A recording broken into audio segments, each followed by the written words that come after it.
Hello everyone, good evening. So for tonight's video, isi-celebrate natin ang birthday ni Tita Annabelle. So happy birthday Tita Annabelle.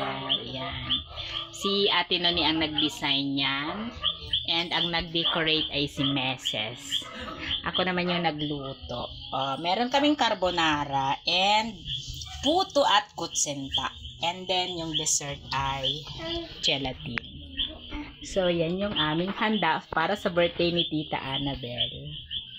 Happy birthday to you! Ang aming visitor. Yan. May visitor kami. Happy birthday po! Yan. Si Meses.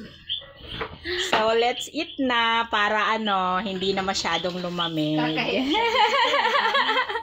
Ang dami naming visitor,